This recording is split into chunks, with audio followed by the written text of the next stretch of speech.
Dans les registres de vente d'esclaves de Memphis, Tennessee, conservés aux archives nationales, une transaction du 23 juillet 1851 se distingue par son prix exorbitant et les circonstances troubles qui l'entourent.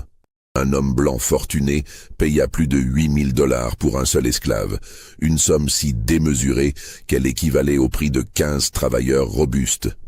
3 semaines plus tard, ce même acheteur disparut sans laisser de traces, et l'esclave acquis fut retrouvé seul dans une demeure verrouillée de l'intérieur, murmurant des phrases incompréhensibles.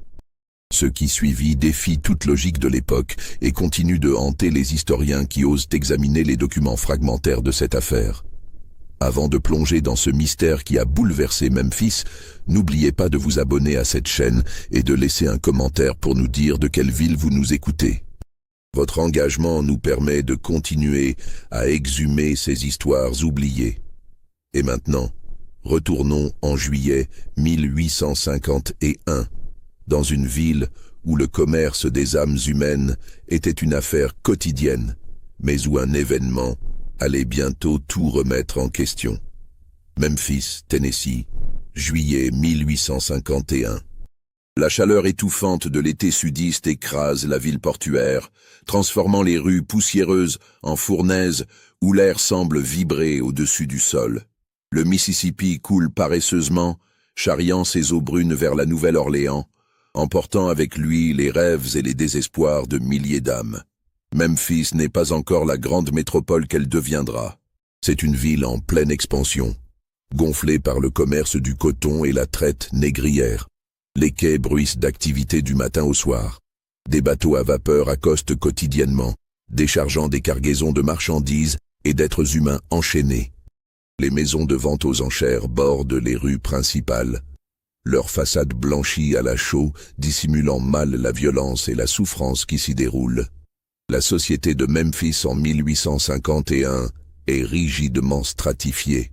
Au sommet, les planteurs fortunés propriétaires de vastes domaines cotonniers dans l'Arkansas ou le Mississippi. Ils viennent à Memphis pour leurs affaires, descendant dans les hôtels les plus élégants, fréquentant les clubs privés où se négocient les véritables pouvoirs. Juste en dessous, les marchands prospèrent, les avocats, les médecins, une classe moyenne blanche qui aspire à rejoindre l'aristocratie terrienne. Plus bas encore, les petits commerçants, les artisans, les contremaîtres. Et tout en bas de cette pyramide sociale, invisibles et pourtant omniprésents, les esclaves. Le marché aux esclaves de Memphis est l'un des plus importants du Sud. Chaque semaine, des centaines d'hommes, de femmes et d'enfants sont exposés, examinés, vendus comme du bétail. Les acheteurs palpent les muscles, inspectent les dents, scrutent les regards pour évaluer la docilité ou détecter la rébellion potentielle. C'est un commerce brutal, régi par des lois implacables et une mentalité qui refuse de voir l'humanité de ceux qu'elle a servis. Parmi les figures respectables de Memphis se trouve Nathaniel Creswell, un homme de 42 ans dont la fortune provient du commerce de bois et de l'immobilier. Creswell n'est pas planteur. Il ne possède que 2 esclaves domestiques, un nombre modeste pour un homme de sa richesse. Il habite une élégante demeure de style néo-grec sur Adams Avenue, une rue bordée de magnolias où résident les familles les plus en vue de la ville. Nathaniel Creswell est connu pour sa discrétion. Veuf depuis 4 ans, sans enfant, il mène une existence retirée, gérant ses affaires avec efficacité mais sans ostentation. Il est membre de l'église épiscopale, contribue généreusement aux œuvres de charité locales et entretient des relations cordiales mais distantes avec ses pairs. Les voisins le décrivent comme courtois, réservé, parfois mélancolique. Personne ne soupçonne les tempêtes qui grondent sous cette façade de respectabilité. La demeure Creswell elle-même reflète cette retenue.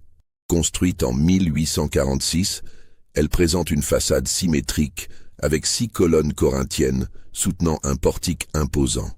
Les volets verts contrastent avec les murs blancs immaculés. À l'intérieur, les pièces sont meublées avec goût mais sans extravagance. Bibliothèque tapissée de volumes reliés en cuir, Salon avec pianoforte rarement joué depuis la mort de Madame Cresswell, salle à manger où l'argenterie familiale repose dans des vitrines fermées à clé. Les domestiques de Cresswell, Esther, une femme d'âge mûr qui supervise la cuisine, et Samuel, un homme dans la cinquantaine qui s'occupe de l'entretien général, vivent dans des quartiers séparés à l'arrière de la propriété.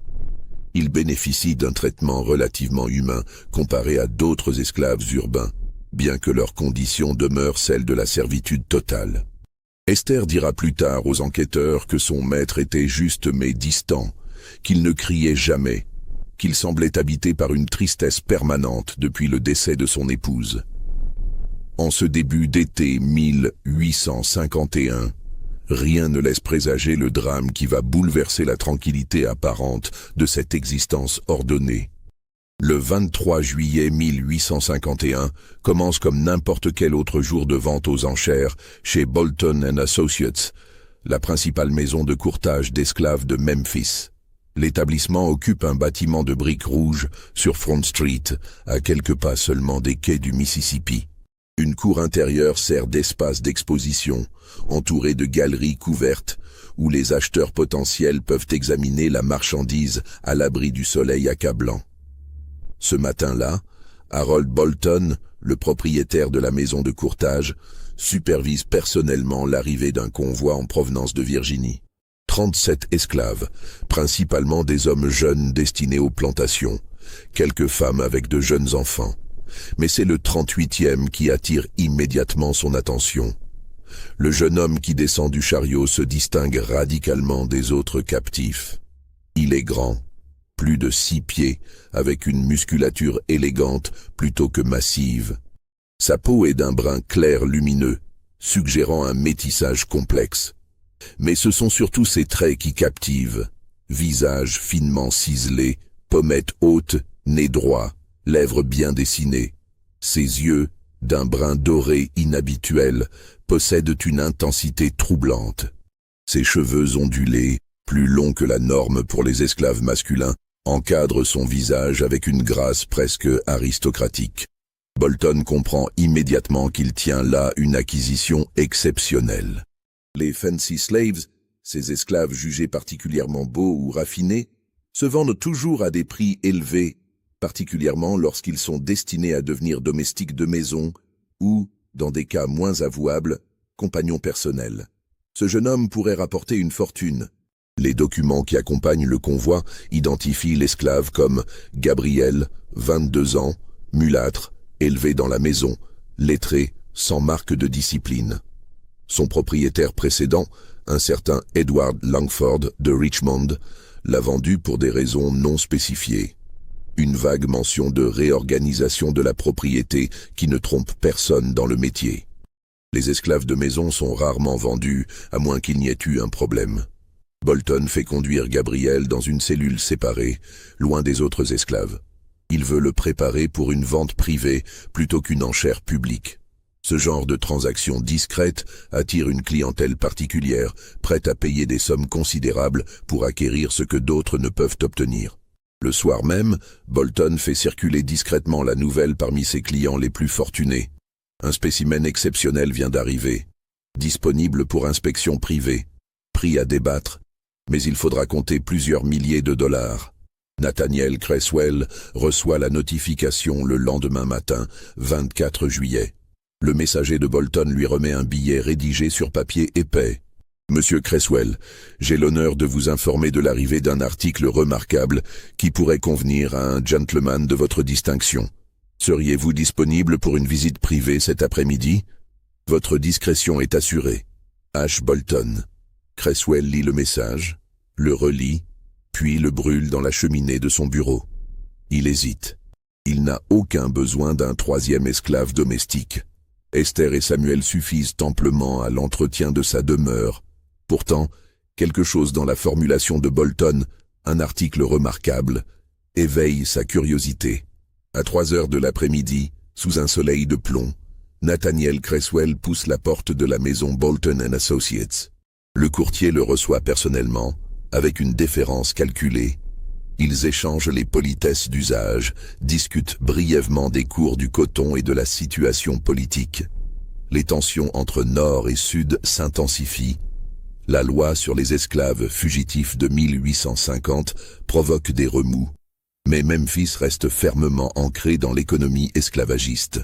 Puis Bolton conduit Creswell vers l'arrière du bâtiment, dans une pièce privée où les clients fortunés peuvent examiner les esclaves de valeur, loin des regards indiscrets.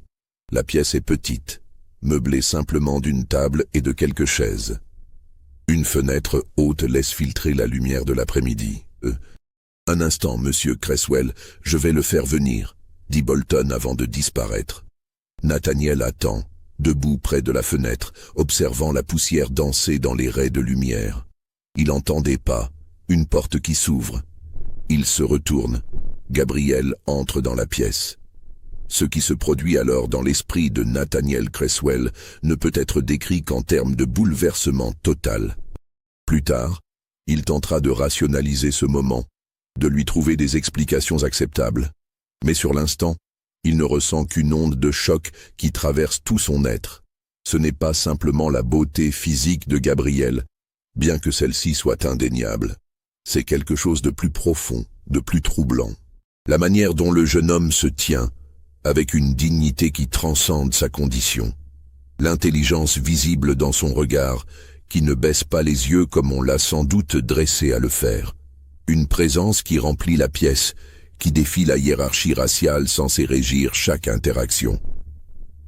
Nathaniel se rend compte qu'il est resté silencieux trop longtemps. Bolton l'observe avec un sourire entendu. Remarquable, n'est-ce pas? Gabriel ici présent a été élevé dans une des meilleures maisons de Richmond. Il lit couramment, écrit une main impeccable, connaît les bonnes manières de la société. Il peut servir à table, gérer une garde-robe, tenir des comptes domestiques. Un véritable trésor pour un gentleman qui apprécie le raffinement. Bolton continue son boniment commercial, mais Nathaniel n'écoute plus. Il observe Gabriel, et Gabriel l'observe en retour. Un instant fugace, une connexion qui ne devrait pas exister, qui viole toutes les règles sociales de Memphis en 1851. « Combien ?» demande Nathaniel, sa voix plus rauque qu'il ne le voudrait. Bolton perçoit l'intérêt, l'urgence à peine contenue. Il a fait ce métier assez longtemps pour reconnaître un client prêt à payer n'importe quel prix. Pour un spécimen de cette qualité, je ne peux accepter moins de 5 000 $, monsieur Creswell. C'est un investissement exceptionnel, vous comprenez? 5 000 $. Une somme astronomique. Avec cette somme, on pourrait acheter une petite plantation avec une douzaine d'esclaves. Nathaniel hésite, non pas à cause du prix, mais parce qu'il comprend que franchir ce seuil changera irrémédiablement le cours de son existence. 6 000, dit-il finalement. 6 000 $, et je l'emmène aujourd'hui. Un silence stupéfait s'installe. Bolton n'en croit pas ses oreilles. Jamais un esclave ne s'est vendu à un tel prix à Memphis. Gabriel lui-même, pour la première fois depuis son entrée dans la pièce, trahit une émotion. Un léger froncement de sourcils, comme s'il essayait de comprendre ce qui se joue. « Monsieur Creswell, c'est extrêmement généreux. Naturellement, j'accepte. Nous pourrons finaliser les papiers dans la soirée. » « Non, interrompt Nathaniel. Maintenant.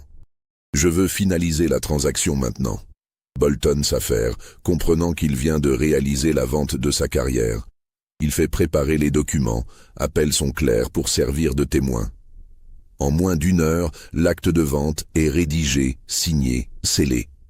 Nathaniel paye en lettres de crédit tirées sur la Memphis Bank and Trust Company. 6 000 $ pour un seul être humain. Alors que le soleil commence à décliner, Nathaniel Creswell quitte Bolton & Associates avec Gabriel marchant 3 pas derrière lui, comme il sied à un esclave. Mais dans les yeux des rares passants qui les croisent, on peut lire une surprise, une curiosité malsaine. Le bruit de cette transaction extraordinaire se répandra comme une traînée de poudre dans les cercles de Memphis. Ce que personne ne sait encore, c'est que cette vente marque le début d'une énigme qui hantera la ville pendant des décennies. Les 3 premières semaines d'août 1851, à la demeure, Creswell se déroule dans un silence épais, troublé seulement par les murmures grandissants du voisinage. Esther et Samuel, les deux esclaves domestiques présents bien avant l'arrivée de Gabriel, observent avec une inquiétude croissante les changements qui s'opèrent dans leur maître et dans l'atmosphère de la maison. Gabriel ne dort pas dans les quartiers des esclaves, à l'arrière de la propriété. Nathaniel lui a attribué une chambre au 2e étage de la demeure principale, une pièce auparavant réservée aux invités de marque. Cette décision, à elle seule, constitue une transgression sociale majeure. À Memphis en 1851, les esclaves domestiques dorment dans des dépendances séparées, jamais sous le même toit que leur maître, et certainement pas dans des chambres d'invités. Esther confiera plus tard, lors d'un interrogatoire mené par le shérif adjoint William Hendricks, que son maître avait changé du jour au lendemain. « Il ne mangeait presque plus, monsieur. Je préparais ses plats préférés, mais les assiettes revenaient à peine touchées. Il passait des heures enfermé dans son bureau avec Gabriel. Ils parlaient. Je ne comprenais pas de quoi, mais j'entendais leur voix à travers la porte. Des conversations longues, comme entre égaux, ce n'était pas naturel, eux. Samuel, lui, se montrera plus réticent lors de son témoignage, pesant chaque mot avec la prudence d'un homme qui sait que sa propre survie dépend de ne pas trop en dire. Monsieur Cresswell était toujours bon avec moi, depuis 10 ans que je le sers. Mais après l'arrivée de Gabriel, il semblait ailleurs, distrait. Il oubliait de me donner des instructions, ce qui ne lui ressemblait pas. Et il souriait parfois, ce qui était rare depuis la mort de madame. C'était un sourire étrange, comme tourmenté. Les voisins commencent à remarquer des détails dérangeants. Madame Eleanor Fitzgerald, qui habite la demeure voisine, rapportera avoir vu Gabriel assis dans le jardin en fin d'après-midi, non pas en train de travailler, mais simplement installé dans un fauteuil en rotin, un livre à la main. « J'ai cru halluciner », dira-t-elle lors d'un rassemblement de dames de la bonne société organisé après la disparition. Un esclave, lisant tranquillement dans le jardin de son maître, comme s'il était en visite. J'ai failli envoyer mon mari parler à Monsieur Cresswell, mais nous ne voulions pas nous mêler de ce qui ne nous regardait pas. Le révérend Thomas Caldwell, pasteur de l'église épiscopale que fréquente Nathaniel, tentera de rendre visite à son paroissien le 5 août. Il sera reçu brièvement à la porte, Nathaniel expliquant qu'il ne se sent pas bien, qu'il préfère rester seul. Le révérend notera dans son journal personnel: « J'ai perçu une agitation dans les yeux de Nathaniel que je n'avais jamais vue auparavant, comme un homme déchiré entre le devoir et le désir.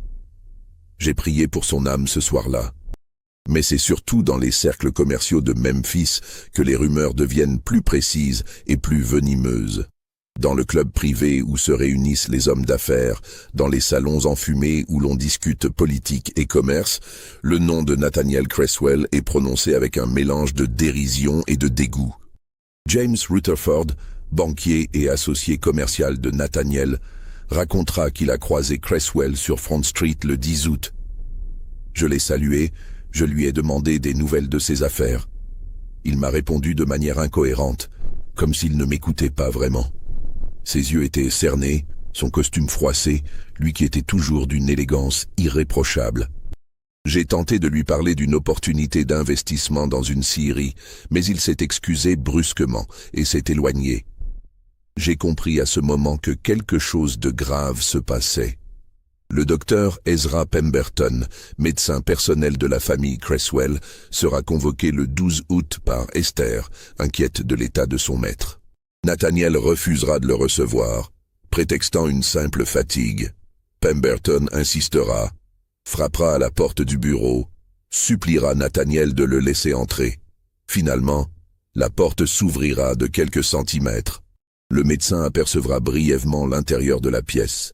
Des papiers éparpillés, des bouteilles de whisky vides, et assis dans un fauteuil près de la fenêtre, Gabriel, observant la scène avec une expression indéchiffrable. « Tout va bien, docteur, je vous assure », dira Nathaniel d'une voix tendue.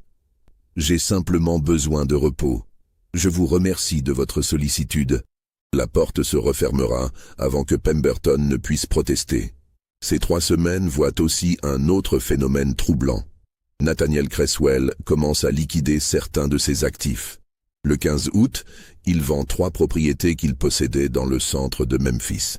Le 18 août, il se retire d'une société de commerce de bois dont il était actionnaire principal. Ces transactions, réalisées dans l'urgence et à des prix désavantageux, intriguent ses partenaires commerciaux. Pourquoi un homme d'affaires avisé bradait-il ainsi sa fortune? Les rumeurs les plus scandaleuses commencent à circuler dans les tavernes et les marchés. On murmure que Nathaniel Creswell est tombé sous le charme de son esclave, qu'il a perdu la raison, qu'il complote quelque chose d'inavouable. Certains évoquent l'abolitionnisme. Peut-être Creswell prépare-t-il une fuite vers le nord avec Gabrielle. D'autres suggèrent des relations contre nature, utilisant des termes crus que la bienséance victorienne réprouve, mais que les hommes emploient entre eux. Harold Bolton, le courtier qui a vendu Gabrielle à Creswell, entend ces rumeurs et commence à s'inquiéter. Une transaction de cette ampleur attire l'attention, et si elle est associée à un scandale, cela pourrait nuire à sa réputation commerciale. Il envisage de rendre visite à Creswell pour s'assurer que tout va bien, mais il hésite. Après tout, Gabrielle est maintenant propriété légale de Nathaniel. Ce qui se passe dans cette demeure ne regarde plus personne. Le 20 août, un incident vient attiser encore davantage les soupçons. Un jeune livreur, apportant du charbon à la demeure Creswell, rapportera avoir entendu de la musique venant de l'intérieur, du piano, joué avec maîtrise. Il s'arrêtera pour écouter, fasciné par la mélodie mélancolique qui s'échappe des fenêtres fermées. Puis il percevra 2 voix chantant en harmonie. 2 voix masculines, l'une grave, l'autre plus claire. Quand il racontera cela à ses collègues, personne ne voudra le croire. Un blanc et son esclave, chantant ensemble, impossible. Le jeune homme sera traité de menteur, d'ivrogne. Mais son témoignage sera consigné plus tard dans les rapports de l'enquête, ajoutant une pièce supplémentaire au puzzle incompréhensible. Le soir du 21 août, Esther décidera de parler franchement à son maître. Elle le trouvera dans le salon, assis près de la cheminée éteinte malgré la chaleur. Gabrielle se tiendra près de la fenêtre, contemplant la rue plongée dans l'obscurité. « Monsieur Creswell », commencera Esther d'une voix tremblante, « pardonnez-moi, mais je dois vous parler. Les gens jasent, monsieur. Ils disent des choses terribles. Je m'inquiète pour vous, pour votre réputation. Ce qui se passe ici, ce n'est pas correct, monsieur, vous le savez. » Nathaniel la regardera longuement, et Esther verra des larmes retenues dans ses yeux. « Je sais, Esther. Crois-moi, je sais. Mais certaines choses sont plus fortes que la raison, plus fortes que les conventions. Va te coucher, tout ira bien. » Mais Esther sentira dans sa voix que rien ne va bien, que quelque chose d'irréparable est en train de se produire. Le 22 août au soir, Nathaniel Creswell écrira 2 lettres. L'une adressée à son notaire, maître Jonathan Devereux, contenant des instructions concernant la gestion de ses biens. L'autre, plus longue, dont le destinataire n'est pas précisé. Ces lettres ne seront jamais envoyées. Elles seront retrouvées dans le bureau de Creswell après sa disparition, et leur contenu déclenchera une onde de choc dans toute la société de Memphis. Mais nous n'en sommes pas encore là, car le 23 août 1851, exactement 1 mois après l'achat de Gabrielle, quelque chose va se produire qui transformera ce qui n'était encore qu'un scandale potentiel en mystère insoluble. Si cette histoire vous donne des frissons, prenez un instant pour aimer cette vidéo et laissez un commentaire en disant ce que vous pensez qu'il s'est réellement passé. Vos théories enrichissent toujours nos enquêtes sur ces mystères oubliés.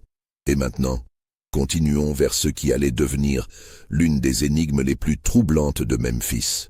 Le matin du 23 août 1851 se lève sur Memphis dans une chaleur encore plus accablante que les jours précédents. L'air est épais, saturé d'humidité, annonçant peut-être un orage pour la soirée. Les habitants vaquent à leurs occupations habituelles, inconscients que ce jour marquera un tournant dans l'histoire de leur ville. À la demeure Creswell, Esther se réveille à l'aube comme à son habitude. Elle allume le feu dans la cuisine, prépare le café, commence à cuisiner le petit déjeuner. Mais vers 7 heures, elle remarque que son maître n'est pas descendu. lui qui d'ordinaire se lève tôt pour lire le journal dans son bureau. Elle attend. 8 heures passent, puis 9 heures. Toujours aucun signe de Nathaniel ni de Gabriel. Samuel, qui s'occupait du jardin, entre dans la cuisine et demande si le maître a donné des instructions pour la journée. Esther secoue la tête, de plus en plus inquiète. À 10 heures, elle se décide à monter à l'étage. Elle frappe doucement à la porte de la chambre de son maître. Pas de réponse. Elle frappe plus fort. « Monsieur Cresswell, monsieur, êtes-vous souffrant ?» Le silence lui répond. Esther hésite, puis tourne la poignée. La porte est fermée à clé de l'intérieur. Elle va frapper à la porte de la chambre de Gabriel. Même silence, même porte verrouillée. Une angoisse sourde commence à l'envahir. Elle descend chercher Samuel, lui explique la situation. Ensemble, ils retournent à l'étage. Samuel frappe énergiquement aux 2 portes, appelant d'abord son maître puis Gabriel. Rien. Il faut enfoncer les portes, dit finalement Samuel, conscient qu'il prend là une décision grave. Un esclave ne détruit pas la propriété de son maître, mais l'inquiétude l'emporte sur la prudence. Il commence par la chambre de Nathaniel. Samuel donne plusieurs coups d'épaule dans la porte, qui finit par céder dans un craquement de bois. La pièce est vide. Le lit n'a pas été défait. Les fenêtres sont fermées de l'intérieur, les rideaux tirés. Aucun signe de lutte ou de désordre. Simplement, l'absence. Il se précipite vers la chambre de Gabriel. Cette porte est plus solide, mais Samuel parvient finalement à la forcer. Et là, ils découvrent une scène qui les figera sur place. Gabriel est là, assis par terre dans un coin de la chambre, adossé au mur. Ses yeux sont ouverts mais ne semblent rien voir. Il marmonne des mots incompréhensibles, une litanie continue prononcée dans un murmure. Son visage est blême, ses mains tremblent légèrement. « Gabriel !» appelle Esther. « Gabriel, où est le maître ?» Le jeune homme ne réagit pas. Il continue à murmurer, son regard fixé sur un point invisible devant lui. Samuel s'approche prudemment, s'accroupit devant Gabriel. « Gabriel, c'est Samuel. Tu m'entends? Qu'est-ce qui s'est passé? Où est Monsieur Cresswell ?» Pour la première fois, Gabriel semble prendre conscience de leur présence. Ses yeux se focalisent lentement sur Samuel, puis sur Esther. Et il prononce alors une phrase qui glacera le sang des 2 esclaves. « Il est parti. Il a choisi de partir, et je ne peux pas le suivre. » Esther et Samuel échangent un regard terrorisé. « Partir? Partir où? Et pourquoi Gabriel parle-t-il ainsi, comme si son maître avait fait un choix délibéré? » Ils explorent rapidement le reste de la maison. Toutes les portes sont verrouillées de l'intérieur, toutes les fenêtres sont fermées. Il n'y a aucune trace d'effraction, aucun signe que quelqu'un soit entré ou sorti pendant la nuit. Le bureau de Nathaniel est en ordre, ses affaires personnelles à leur place.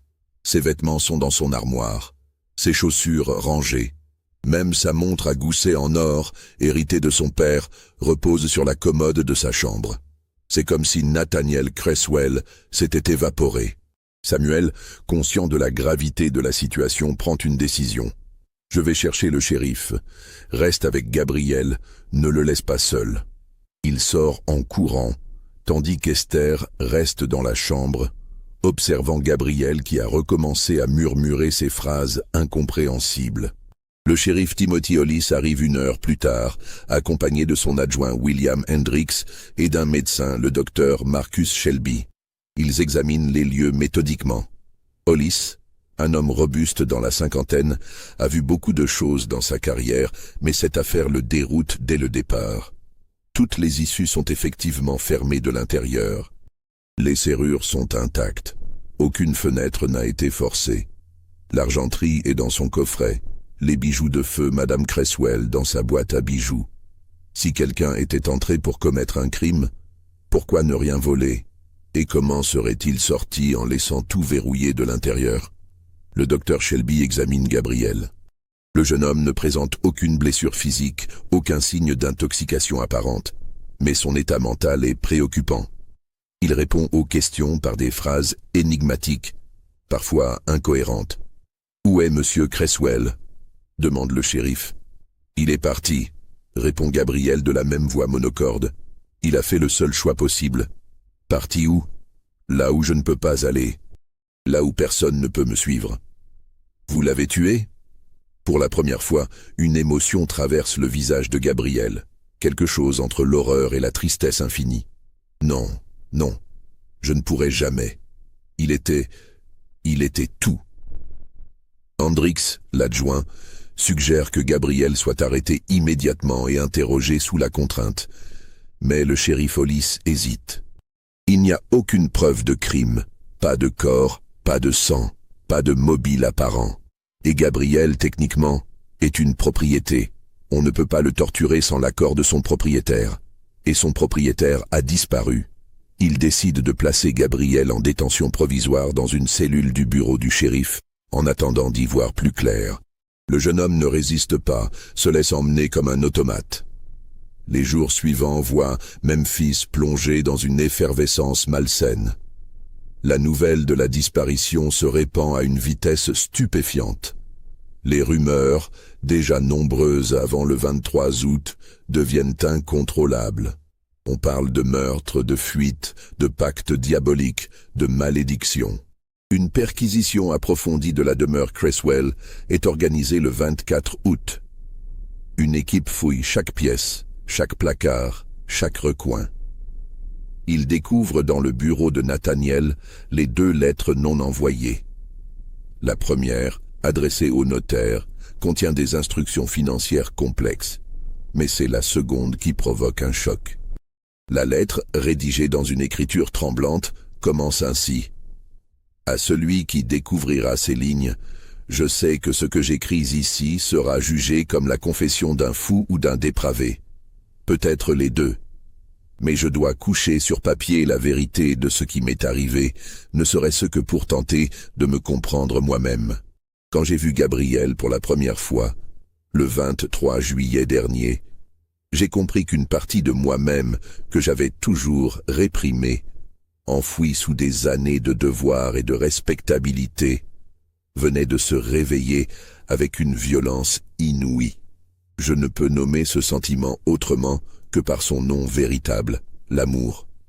Un amour que notre société considère comme le plus abominable des péchés, comme une perversion de la nature elle-même. J'ai essayé de me raisonner. J'ai prié. J'ai tenté d'étouffer ce feu qui me consumait. Mais chaque jour passé en sa présence ne faisait qu'intensifier ce que je ressentais. Gabriel n'est pas seulement beau. Il est intelligent, cultivé, doté d'une âme qui transcende les chaînes de sa condition. Nous avons parlé de poésie, de philosophie, de musique. J'ai découvert un esprit qui était l'égal du mien.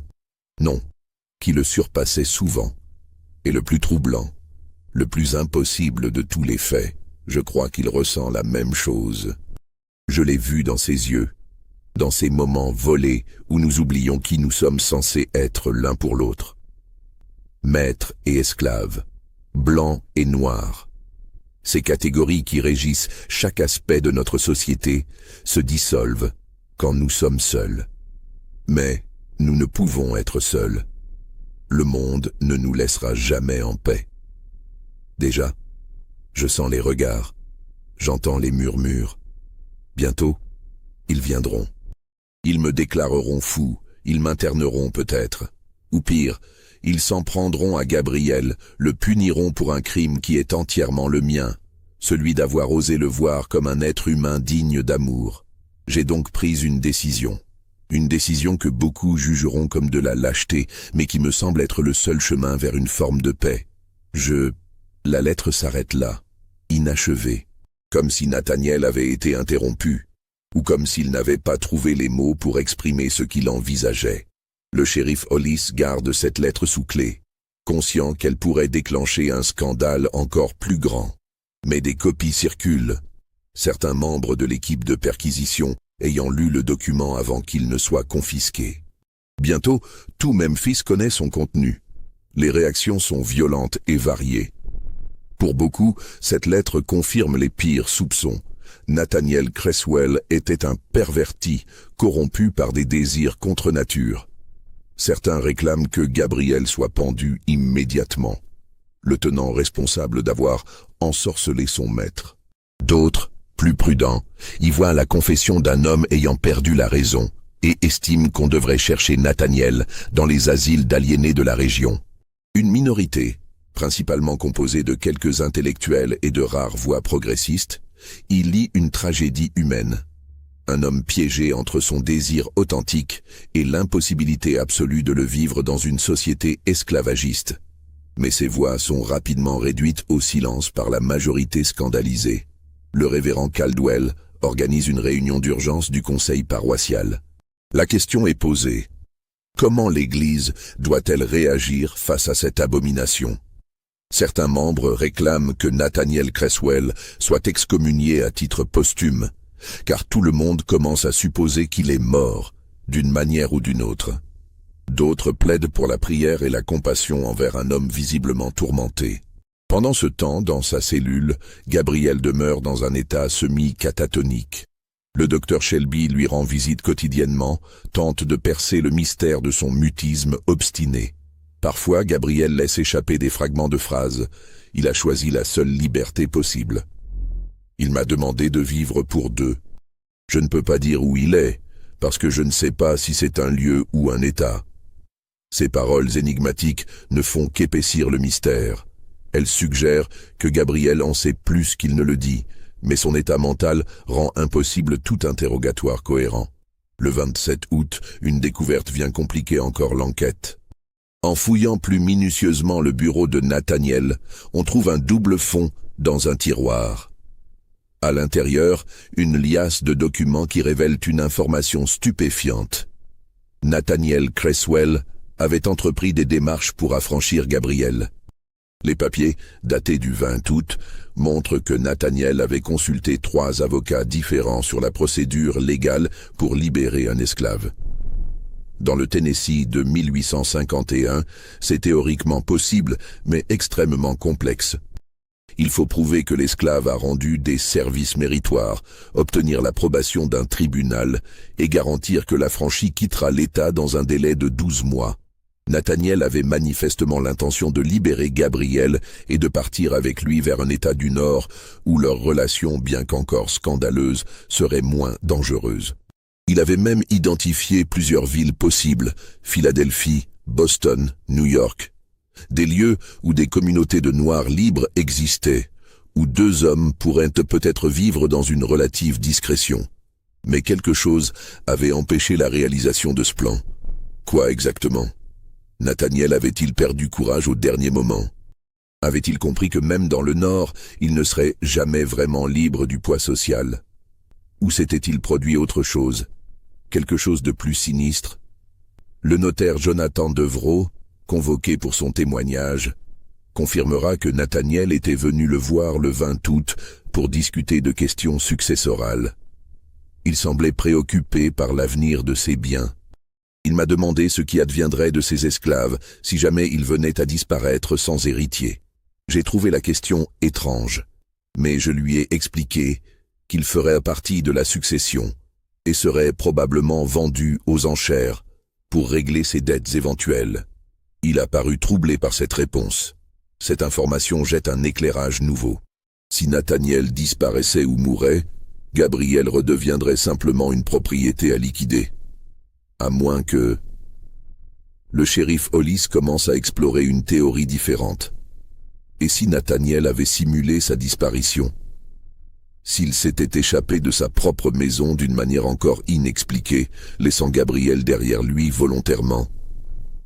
Mais cette théorie se heurte à un obstacle majeur. Comment sortir d'une maison dont toutes les issues sont verrouillées de l'intérieur? Des experts sont consultés. Un serrurier examine toutes les serrures. Aucune n'a été trafiquée.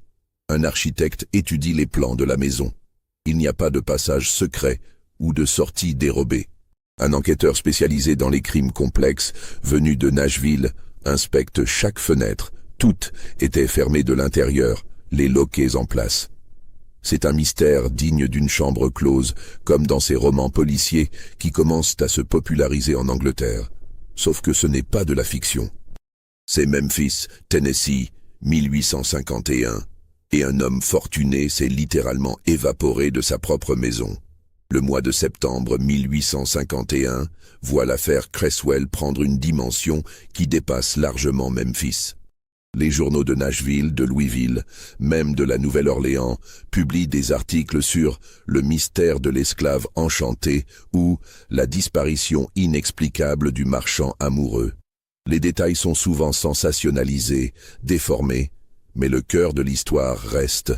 Un homme blanc respectable a disparu après avoir acheté un esclave d'une beauté extraordinaire pour une somme scandaleuse, et le seul témoin refuse ou ne peut pas expliquer ce qui s'est passé. À Memphis, l'atmosphère devient de plus en plus tendue. La communauté blanche se divise entre ceux qui veulent lyncher Gabriel comme coupable évident et ceux qui reconnaissent l'absence totale de preuves. Le maire Hamilton Crawford organise une réunion publique pour calmer les esprits et réaffirmer la nécessité de respecter la loi, même quand le suspect est un esclave. Mais les pressions sur le shérif Hollis deviennent insoutenables. Des pétitions circulent, réclamant qu'on fasse parler Gabriel par tous les moyens nécessaires. Certains propriétaires d'esclaves commencent à s'inquiéter. Si Gabriel a réellement tué ou fait disparaître son maître, cela pourrait inspirer d'autres esclaves à se rebeller. L'ordre social lui-même semble menacé. Le 10 septembre, une tentative de lynchage est déjouée de justesse. Une foule d'une cinquantaine d'hommes, pour la plupart ivres, tente de forcer les portes du bureau du shérif pour s'emparer de Gabriel. Hollis et ses adjoints parviennent à disperser la foule en tirant des coups de feu en l'air. Mais l'incident révèle la fragilité de la situation. Gabriel lui-même semble émerger lentement de son état catatonique. Le docteur Shelby note une amélioration progressive. Le jeune homme recommence à manger normalement, à répondre de façon plus cohérente aux questions. Mais sur l'essentiel, ce qui s'est passé le 23 août au matin, il reste muré dans un silence obstiné. Le 12 septembre, le docteur Shelby obtient l'autorisation de mener un interrogatoire plus approfondi en présence du shérif Hollis et d'un sténographe judiciaire nommé Peter Whitfield. Cette conversation, retranscrite mot à mot, deviendra l'un des documents les plus troublants de l'affaire. Extrait de l'interrogatoire du 12 septembre 1851. Docteur Shelby, Gabriel, vous comprenez que vous êtes dans une situation très grave. Des gens vous accusent d'avoir fait du mal à Monsieur Creswell. Pour votre propre bien, vous devez nous dire ce qui s'est passé. Gabriel, je n'ai fait aucun mal à Nathaniel, jamais je ne lui aurais fait de mal. Shérif Hollis, Nathaniel, vous l'appeliez par son prénom? Gabriel, après une longue pause. Oui, quand nous étions seuls, il insistait. Il disait que les titres de maître et d'esclave étaient des mensonges que la société nous forçait à porter. Docteur Shelby, décrivez-nous vos relations avec Monsieur Creswell. Gabriel, nous parlions, beaucoup, de tout. Il m'a appris qu'il avait étudié la philosophie dans sa jeunesse, qu'il aimait Platon et les poètes romantiques. Je lui ai récité des poèmes que j'avais mémorisés quand j'étais encore en Virginie. Il jouait du piano, je chantais parfois. C'était comme si nous avions toujours été destinés à nous rencontrer. Shérif Hollis, cette lettre qu'il a écrite, vous l'avez lue, Gabriel? Non, mais je sais ce qu'elle contient, probablement. Nathaniel m'avait dit qu'il voulait tout avouer, tout écrire. Il disait que c'était la seule façon de rendre réel ce qui nous arrivait. Docteur Shelby, et qu'est-ce qui vous arrivait exactement? Gabriel, les larmes commençant à couler. Nous sommes tombés amoureux. Je sais que c'est impossible. Je sais que même prononcer ces mots pourrait me coûter la vie. Mais c'est la vérité. Nathaniel m'aimait, et je l'aimais. Pas comme un maître et son esclave, comme deux âmes qui se reconnaissent. Shérif Hollis, les lois de Dieu et des hommes condamnent ce genre de relation. Gabriel, je sais. Nathaniel le savait aussi. C'est ce qui le torturait. Il voulait trouver une solution, un moyen pour que nous puissions être ensemble sans mettre nos vies en danger. Il avait parlé de me libérer, de partir vers le nord. Docteur Shelby, alors pourquoi ne l'a-t-il pas fait? Gabriel, longue pause, regard dans le vide. parce qu'il a compris que ce ne serait jamais suffisant. Même libre, même au nord, nous serions toujours en fuite, toujours cachés. Il disait qu'il ne voulait pas me condamner à une vie de mensonge. Shérif Hollis, alors qu'a-t-il fait? Gabriel, il a choisi la seule forme de liberté qu'il pensait pouvoir atteindre. Dr Shelby, vous parlez de suicide? Gabriel secoue la tête violemment. Non, pas suicide, pas vraiment. Il appelait ça une dissolution volontaire. Il avait lu des textes mystiques, des philosophes qui parlaient de transcender le corps, de s'affranchir des limites de l'existence matérielle. Shérif Hollis, impatient, parlez clairement, bon sang. Qu'est-ce qu'il a fait? Gabriel, la dernière nuit, le 22 août, nous sommes restés éveillés jusqu'à l'aube. Nous avons parlé de tout ce que nous avions vécu ensemble, de tout ce que nous ne pourrions jamais vivre. Au petit matin, Nathaniel m'a dit qu'il avait trouvé la réponse. Il m'a fait promettre de rester dans ma chambre, de ne sortir sous aucun prétexte, jusqu'à ce qu'on vienne me chercher. Il m'a dit que je comprendrais plus tard, que tout deviendrait clair. Dr Shelby. Et ensuite, Gabriel. Je suis remonté dans ma chambre. J'ai entendu Nathaniel fermer sa porte. Puis, plus rien. Le silence. Un silence tellement profond que c'en était effrayant. Je suis resté assis par terre, comme vous m'avez trouvé, attendant qu'il revienne me chercher, mais il n'est jamais revenu. Shérif Hollis, vous n'êtes pas sorti, même pour vérifier? Gabriel, j'avais promis. Et quelque part, je savais. Je savais qu'il était parti, qu'il avait trouvé son chemin vers quelque chose que je ne pouvais pas comprendre. Dr Shelby, vous ne nous aidez pas, Gabriel. Vous parlez par énigme. Où est le corps de Monsieur Cresswell? Gabriel, regard intense, presque fiévreux. Il n'y a pas de corps. C'est ce que vous ne comprenez pas. Nathaniel n'est pas mort au sens où vous l'entendez. Il a trouvé un moyen de partir sans laisser de traces, parce que les traces appartiennent au monde matériel, et il a transcendé ce monde. Shérif Hollis, c'est absurde. Un homme ne peut pas simplement disparaître. Gabriel, et pourtant il a disparu. Vous avez fouillé la maison. Vous avez vérifié chaque serrure, chaque fenêtre. Comment expliquez-vous cela autrement? Le silence qui suit cette question, retranscrit dans le document comme « silence prolongé », témoigne du malaise des enquêteurs. Comment expliquer en effet? L'interrogatoire continue pendant encore 2 heures, mais Gabriel ne fournit aucune autre information substantielle. Il maintient sa version.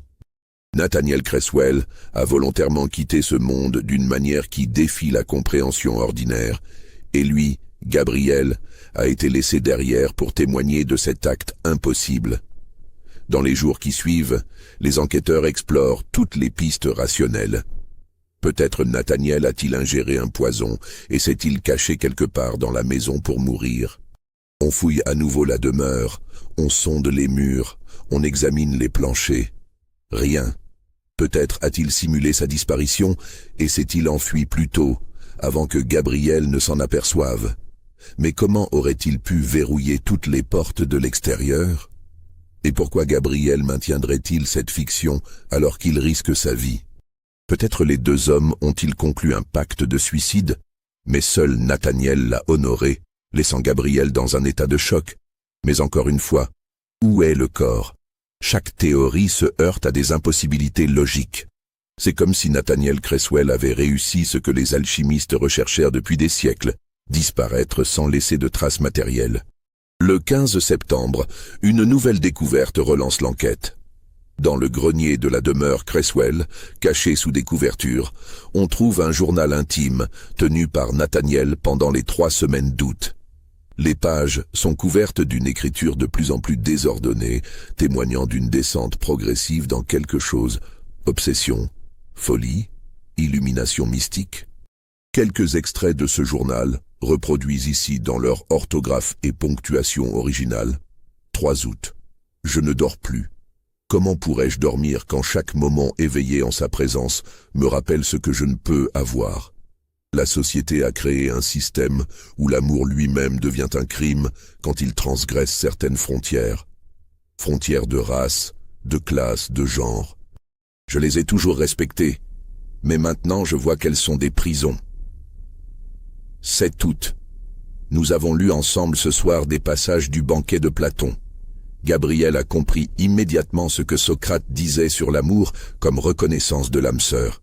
Il a dit « Nous sommes les moitiés perdues l'une de l'autre, séparées par un monde qui refuse notre réunion. » J'ai pleuré. Un homme de 42 ans, pleurant comme un enfant. 12 août. J'ai consulté un 3e avocat aujourd'hui sur la procédure d'affranchissement. Il m'a regardé avec suspicion, a demandé pourquoi j'étais si pressé. J'ai inventé une histoire sur Gabriel ayant sauvé ma vie. Mensonge pitoyable. La vérité est qu'il a sauvé mon âme en me montrant qu'elle existait encore. 18 août. Gabriel m'a demandé ce soir ce qui arriverait si nous fuyions ensemble vers le nord. Je lui ai répondu honnêtement, nous serions traqués. Ma fortune, ma réputation ne compteraient pour rien. Nous serions au mieux des curiosités, au pire des criminels. Et lui, même libre, resterait marqué à jamais comme ayant appartenu à quelqu'un. Cette pensée me déchire. 20 août. J'ai trouvé un livre dans ma bibliothèque, oublié depuis des années. Un traité sur les mystiques chrétiens du Moyen-Âge. Il parle de dissolution de l'ego, de fusion avec le divin, de transcendance du corps. Et si la réponse n'était pas de fuir dans l'espace, mais dans une dimension différente? Et si l'amour était assez puissant pour créer une sortie là où il n'en existe pas? 22 août. J'ai décidé. Cette nuit sera la dernière dans ce monde de l'imitation. Je ne peux pas emmener Gabriel avec moi. Il appartient encore à ce monde. Il a une vie à vivre. Mais je peux lui montrer qu'il existe d'autres possibilités. Que l'amour, le véritable amour, ne se soumet à aucune loi humaine parce qu'il relève d'une réalité supérieure. Je vais prouver que la volonté humaine, poussée à son paroxysme, peut accomplir l'impossible. Le journal s'arrête là. La dernière page est tachée d'encre, de larmes, impossible à déterminer avec certitude. Ce document plonge l'enquête dans une nouvelle perplexité. On convoque des théologiens, des médecins aliénistes, même un professeur de philosophie de l'université de Nashville. Tous s'accordent. Nathaniel Creswell était dans un état mental extrêmement perturbé. Mais cela explique-t-il sa disparition physique? Non. Le docteur Shelby avance une théorie. Et si Nathaniel, dans un état de délire mystique, avait trouvé un moyen de se suicider qui rendait son corps indétectable? Peut-être s'est-il enfermé dans un espace confiné de la maison, un endroit que les perquisitions auraient manqué. Mais où? La maison a été fouillée de fond en comble. Les conduits de cheminée, les cavités murales, les espaces sous les planchers. Tout a été inspecté. Pendant ce temps, la situation de Gabriel devient de plus en plus précaire. Légalement, il reste une propriété de la succession Creswell. Le notaire Devreau, en tant qu'exécuteur testamentaire, a l'obligation de gérer les biens du disparu. Cela inclut Gabriel. Plusieurs acheteurs potentiels se manifestent, attirés par la notoriété du mystérieux esclave de Memphis. Bolton lui-même propose de racheter Gabriel pour le revendre à profit. Mais une complication surgit. Peut-on vendre un homme qui est potentiellement coupable de meurtre? Le shérif Hollis insiste pour garder Gabriel en détention tant que l'enquête n'est pas close. Un juge doit trancher et décide qu'en l'absence de preuves concrètes, Gabriel ne peut être indéfiniment retenu. Il fixe une date limite, le 1er octobre. Si aucune preuve n'émerge d'ici là, Gabriel sera remis aux autorités successorales et probablement vendu aux enchères. Cette décision déclenche des réactions passionnées. Des abolitionnistes du Nord, ayant eu vent de l'affaire, envoient des lettres indignées aux journaux de Memphis. Comment peut-on envisager de vendre un homme qui a manifestement été victime d'une obsession malsaine de la part de son propriétaire? Ne devrait-on pas plutôt le libérer et le laisser partir vers les États libres? Ces interventions ne font qu'enflammer davantage les tensions à Memphis. Les habitants du Sud, voilà une ingérence typique des nordistes ignorants qui ne comprennent rien à la structure sociale du Sud. Des contre-articles paraissent, défendant l'institution de l'esclavage et affirmant que Gabriel, loin d'être une victime, a probablement manipulé son maître jusqu'à le pousser à la folie ou au suicide.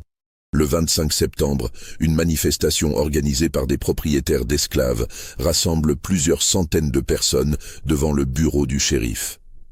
Ils réclament que Gabriel soit vendu immédiatement, de préférence vers une plantation éloignée du Mississippi ou de la Louisiane, où il pourra être mis au travail et oublié. La présence d'un esclave aussi problématique à Memphis est perçue comme une menace pour l'ordre établi. Gabriel, dans sa cellule, semble étrangement détaché de tout ce tumulte. Quand le docteur Shelby lui rend visite le 27 septembre pour l'informer de ce qui l'attend, il répond simplement « Nathaniel savait que cela arriverait. Il m'a dit de ne pas avoir peur, que tout ce qui devait se passer se passerait. » Vous ne semblez pas comprendre la gravité de votre situation, insiste Shelby. Vous allez être vendu, peut-être à quelqu'un qui vous traitera durement. Vous pourriez finir dans les champs de coton, ou pire. Gabriel le regarde avec des yeux étrangement paisibles. Le corps peut être enchaîné, docteur. Mais Nathaniel m'a montré que l'esprit ne le peut pas. Il est parti pour prouver cela. Et moi, je reste pour en témoigner. Cette sérénité inexplicable déconcerte le médecin. Comment un homme face à un destin aussi sombre peut-il être si calme? À moins que... Une pensée horrible traverse l'esprit de Shelby. Et si Gabriel prévoyait de suivre Nathaniel dans la mort? Et si ce calme était celui d'un homme qui a déjà décidé de son sort? Il en parle au shérif Hollis, qui ordonne une surveillance constante de Gabriel. On lui retire tout objet qui pourrait servir d'arme ou de moyen de se faire du mal. Un garde reste posté devant sa cellule jour et nuit. Les derniers jours de septembre s'écoulent dans une tension croissante. Toute la ville de Memphis semble retenir son souffle, attendant la résolution de cette affaire extraordinaire. Et puis, la nuit du 30 septembre au 1er octobre, quelque chose se produit qui va transformer définitivement le mystère de Nathaniel Creswell en légende. La nuit du 30 septembre 1851 est particulièrement sombre. Un orage qui menaçait depuis l'après-midi éclate vers minuit, déversant des trombes d'eau sur Memphis. Le tonnerre gronde. Les éclairs illuminent par intermittence les rues désertes. Le garde posté devant la cellule de Gabriel, un certain Thomas Mackenzie, homme consciencieux dans la trentaine, se tient à son poste malgré l'atmosphère oppressante. Vers 1h du matin, selon son témoignage ultérieur, Mackenzie entend Gabriel parler dans sa cellule. Cela n'a rien d'inhabituel. Le prisonnier marmonne souvent, seul dans le noir. Mais cette nuit-là, les paroles sont plus claires, plus distinctes. « Je comprends maintenant, Nathaniel, je comprends ce que tu as fait. Tu n'es pas parti. Tu as simplement cessé d'être visible. Tu existes dans un pli du monde que les autres ne peuvent percevoir. » Mackenzie s'approche des barreaux, inquiet. Gabriel est debout au centre de sa cellule, les yeux fermés, les bras le long du corps. La lumière d'une lanterne proche projette son ombre sur le mur. « Je peux te sentir maintenant. Tu es ici. Tu as toujours été ici depuis le début. C'est nous qui étions aveugles. » Un éclair particulièrement violent illumine la pièce, suivi immédiatement d'un coup de tonnerre assourdissant. Mackenzie clignotille des yeux, momentanément ébloui. Quand sa vision revient, Gabriel s'est tourné vers lui. « Il m'appelle, garde. Il me dit que le moment est venu. »« Reculez du bord de la cellule, » ordonne Mackenzie soudain nerveux. Quelque chose dans le regard de Gabriel a changé. Une intensité, une résolution qui n'y était pas auparavant. Gabriel sourit. Un sourire étrange, presque extatique. Vous ne comprenez pas. Personne ne comprend. L'amour n'est pas une émotion, c'est une force. Une force capable de plier la réalité elle-même quand elle est assez puissante. Nathaniel l'a compris. Il a utilisé cette force pour créer un espace où nous pouvons être ensemble, loin de ce monde cruel. « Vous délirez, » dit Mackenzie. « Calmez-vous, ou je devrais faire venir le shérif. » Mais Gabriel ne l'écoute plus. Il ferme les yeux, murmure quelque chose d'inaudible. Puis, d'une voix forte qui résonne dans la pièce, « Je viens, Nathaniel. Attends-moi. » Ce qui se passe ensuite, Mackenzie aura du mal à le décrire de manière cohérente. Il jurera que pendant un instant, peut-être lors d'un autre éclair, il a vu 2 silhouettes dans la cellule au lieu d'une. Une ombre supplémentaire qui ne correspondait à aucune source de lumière visible. Puis l'obscurité est revenue, et Gabriel était seul. Le prisonnier s'effondre alors sur le sol de sa cellule, inconscient. Mackenzie crie à l'aide, ses collègues accourent. On ouvre la cellule, on examine Gabriel. Il respire, son pouls est régulier, mais il ne réagit à aucun stimulus. Le docteur Shelby est réveillé en urgence et arrive vers 2 heures du matin. Il examine longuement Gabriel, ne trouve aucune cause physiologique à son état. C'est comme s'il était tombé dans un sommeil profond, presque un coma, mais tous ses signes vitaux sont normaux. Gabriel reste ainsi pendant 3 jours. Inconscient, immobile, respirant paisiblement comme quelqu'un qui fait un rêve très doux. Le docteur Shelby essaye tous les remèdes à sa disposition, sel d'ammoniac, stimulant, même l'électrothérapie nouvellement en vogue. Rien ne fonctionne. Puis, le 4 octobre, au matin, Gabriel ouvre les yeux. Le shérif Hollis est immédiatement appelé. Il arrive avec le docteur Shelby et le notaire Devereaux. Ce dernier, en tant qu'exécuteur testamentaire, a des décisions à prendre concernant la propriété Gabriel. Gabriel est assis sur le lit de sa cellule quand ils entrent. Il semble différent, plus calme, plus centré. Son regard n'a plus cette fièvre troublée des semaines précédentes. « Comment vous sentez-vous » demande le docteur Shelby. « Bien », répond Gabriel. « Mieux que je ne me suis jamais senti en fait. Que s'est-il passé pendant l'orage » Gabriel réfléchit longuement avant de répondre. « J'ai rêvé. Ou peut-être que ce n'était pas un rêve. J'ai vu Nathaniel. Nous avons parlé comme avant. Il m'a expliqué ce qu'il avait fait. Comment il l'avait fait. Il m'a montré qu'il n'y a pas de mort. Pas vraiment. Juste des transitions vers des états différents de conscience. » Le shérif Hollis soupire avec exaspération. Encore ces divagations mystiques. Gabriel, écoutez-moi, demain vous serez vendu. C'est fini. L'enquête est close. Nous ne savons pas ce qui est arrivé à Monsieur Creswell, et franchement, nous ne le saurons probablement jamais. Votre seule chance de clémence est d'avouer ce que vous avez fait, où vous avez caché le corps. Il n'y a pas de corps, répète Gabriel patiemment. Nathaniel a transcendé le besoin d'un corps. Et avant que vous me demandiez comment c'est possible, je vais vous dire ce qu'il m'a montré dans mon rêve. Malgré leur scepticisme, les 3 hommes écoutent. Gabriel raconte alors une histoire extraordinaire. Selon lui, Nathaniel Creswell avait découvert dans ses lectures mystiques une technique ancienne, pratiquée par certains moines tibétains et soufis, une forme de méditation extrême permettant de séparer la conscience du corps physique. Pas de façon temporaire comme dans les expériences de mort imminente, mais de façon définitive.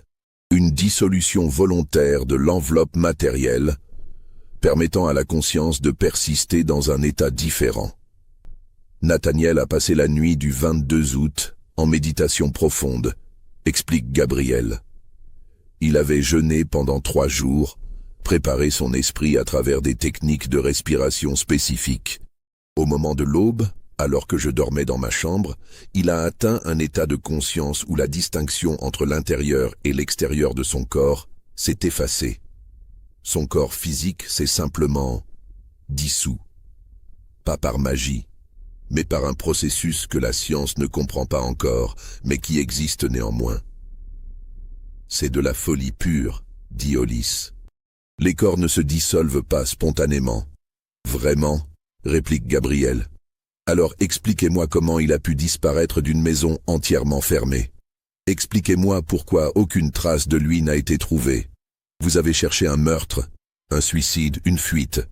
Vous n'avez rien trouvé parce que vous cherchiez dans le mauvais paradigme. Nathaniel n'est ni mort ni vivant au sens où vous l'entendez. Il a simplement changé d'état. Le docteur Shelby intervient. Même si nous acceptions cette théorie absurde, qu'est-ce que cela change pour vous? Vous restez ici, vous allez être vendu. Gabriel sourit. Oui, mais ce n'est plus important. Nathaniel m'a montré que je peux le rejoindre quand je serai prêt. Pas maintenant. Il reste des choses que je dois faire dans ce monde. Mais un jour, quand le moment sera venu, je saurai comment franchir le même seuil qu'il a franchi. Et nous serons réunis dans un lieu où aucune loi humaine ne peut nous atteindre.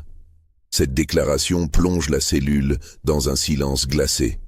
Finalement, le notaire Devreau prend la parole. Et bien que vous croyiez à ces fantaisies ou non, la réalité légale demeure. Gabriel, vous serez vendu demain aux enchères publiques. J'ai fait publier l'annonce. Plusieurs acheteurs se sont manifestés. Je sais, dit Gabriel calmement, et je me soumettrai à ce que vous déciderez. Mon corps est votre propriété. Mais mon âme ne l'a jamais été, ne le sera jamais. Les trois hommes sortent de la cellule, profondément troublés. Dans le couloir, le docteur Shelby confie à voix basse au shérif « Je ne sais pas s'il est fou ou s'il a atteint une forme de paix que nous ne comprenons pas. Mais une chose est certaine, il croit véritablement à ce qu'il dit. » Le 5 octobre 1851, Gabriel est vendu aux enchères publiques sur Front Street. Une foule considérable s'est rassemblée, attirée par la notoriété de l'affaire. Le jeune homme se tient sur l'estrade, calme et digne, tandis que le commissaire-priseur énumère ses qualités. Lettré, bien élevé, sans antécédent de rébellion. Les enchères sont étonnamment modestes. Malgré la beauté de Gabriel, les acheteurs potentiels semblent méfiants. Qui voudrait acquérir un esclave associé à un mystère aussi trouble?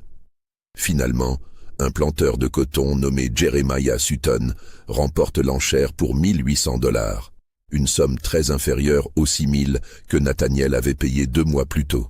Sutton emmène Gabriel vers sa plantation près de Clarksdale, dans le Mississippi. Le jeune homme monte dans le chariot sans résistance, sans un regard en arrière vers Memphis. Et là, l'affaire aurait pu se terminer. Un mystère non résolu, certes, mais qui aurait progressivement sombré dans l'oubli. Sauf que les 5 années qui suivent le départ de Gabriel apportent des développements étranges et troublants qui maintiendront l'affaire Cresswell dans les conversations de Memphis. Première anomalie. La demeure Cresswell elle-même. Après la vente aux enchères des biens de Nathaniel, la maison est mise en vente. Plusieurs acheteurs potentiels la visitent, mais tous finissent par se désister. Ils rapportent des sensations étranges, une impression de présence, des sons inexplicables, une atmosphère oppressante. En janvier 1852, un homme d'affaires de Nashville nommé Robert Brennan achète finalement la propriété à un prix très réduit. Il y emménage avec sa famille. 3 mois plus tard, il déménage précipitamment. Madame Brennan racontera à ses amis proches qu'elle entendait régulièrement des voix la nuit. 2 voix masculines conversant doucement dans des pièces vides. Son mari confirmera avoir ressenti à plusieurs reprises une présence dans le bureau qui était celui de Nathaniel.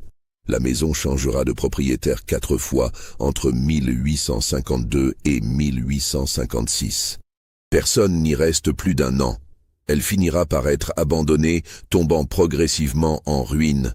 En 1858, elle sera détruite par un incendie dont l'origine ne sera jamais élucidée. Deuxième anomalie, Gabriel lui-même. Des rapports contradictoires commencent à circuler sur son sort à la plantation Sutton. Le planteur racontera que Gabriel était un travailleur étrangement compétent, effectuant ses tâches avec efficacité, mais dans un état de détachement permanent. Il était là sans être là, dira Sutton, physiquement présent, mais avec l'esprit ailleurs. En 1854, Gabriel contracte une fièvre sévère, probablement la malaria, fréquente dans les plantations du Mississippi. Selon l'infirmière qui s'occupe de lui, une esclave nommée Ruth, Gabriel délire pendant 3 jours, appelant constamment un certain Nathaniel, lui parlant comme s'il était dans la pièce. Contre toute attente, Gabriel survit. Mais après sa guérison, plusieurs esclaves de la plantation rapportent qu'il a changé. Il sourit souvent sans raison apparente, comme s'il entendait des plaisanteries que personne d'autre ne perçoit. Il se parle à lui-même, ou plutôt, il semble converser avec quelqu'un d'invisible. En septembre 1856, Gabriel disparaît de la plantation Sutton. Un matin, il n'est simplement plus là. Une recherche est organisée, des chiens sont lancés sur ses traces. On ne trouve rien. Pas d'indice de fuite, pas de traces dans la boue qui aurait dû préserver des empreintes. Comme Nathaniel Cresswell 5 ans plus tôt, Gabriel semble s'être évaporé. Jeremiah Sutton déclarera la perte aux autorités, mais sans grande conviction. « Franchement, confiera-t-il à un voisin planteur, je suis soulagé qu'il soit parti. » Il y avait quelque chose d'étrange chez cet esclave. Les autres en avaient peur. Ils disaient qu'il n'était pas entièrement de ce monde. Des rumeurs persistent pendant des années. Certains jurent avoir vu un homme correspondant à la description de Gabriel à la Nouvelle-Orléans, vivant libre parmi la communauté des gens de couleur libre. D'autres le situent à Philadelphie, travaillant comme enseignant dans une école pour enfants noirs. Mais aucune de ces observations n'est vérifiée. La version la plus persistante et la plus troublante vient d'un ancien esclave nommé Abraham Washington qui, après la guerre civile, racontera son histoire à un journaliste.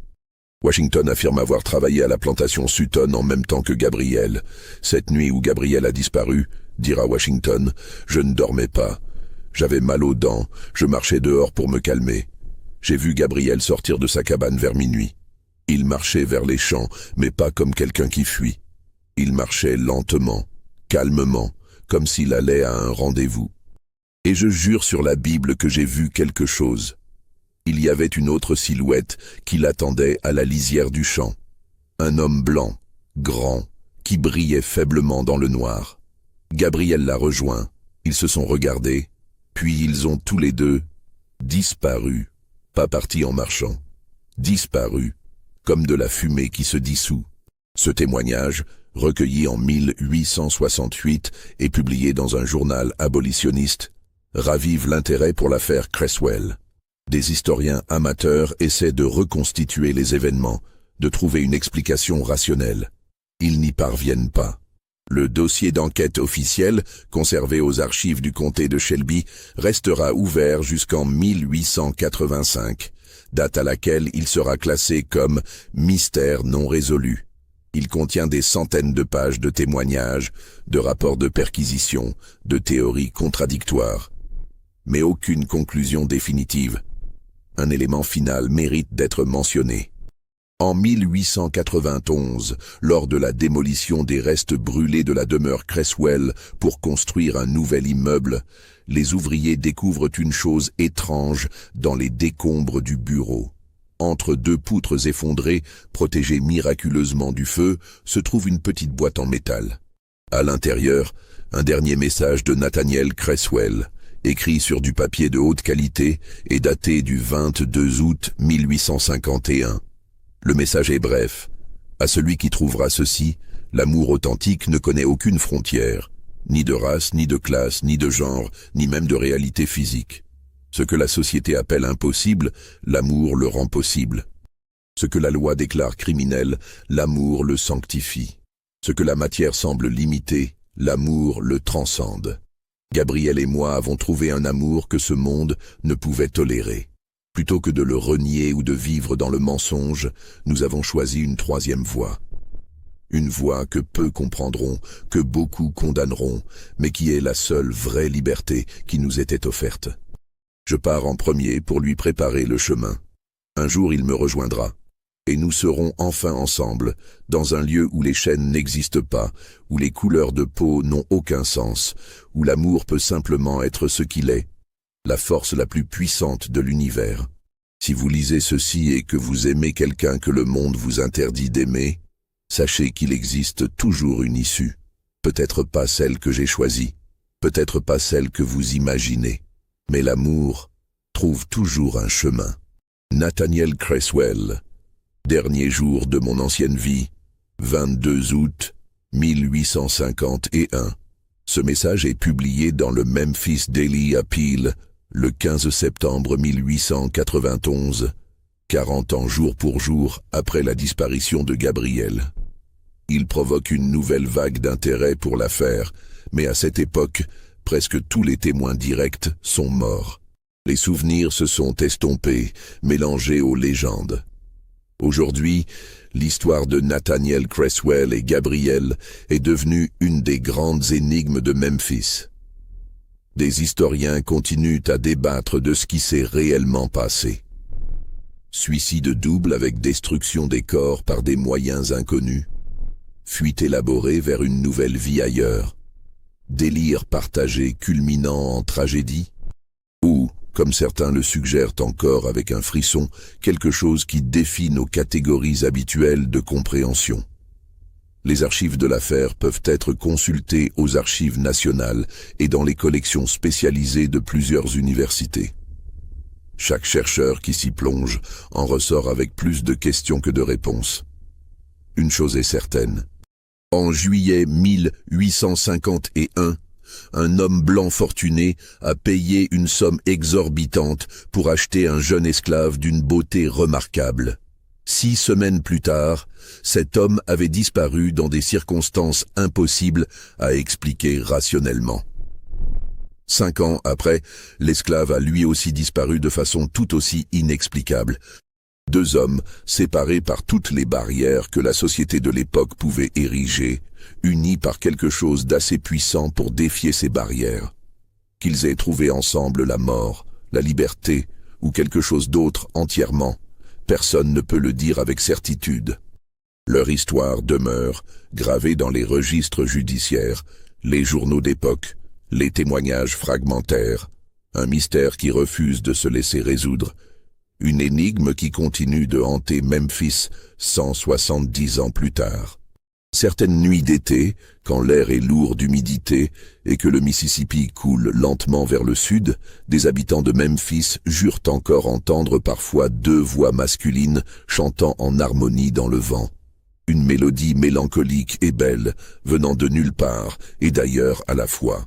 Peut-être n'est-ce que le vent. Peut-être n'est-ce que l'imagination travaillée par une légende urbaine. Ou peut-être que quelque part, dans un pli de la réalité que nous ne comprenons pas encore, 2 âmes qui ne pouvaient être ensemble dans ce monde ont trouvé un moyen d'être ensemble, ailleurs.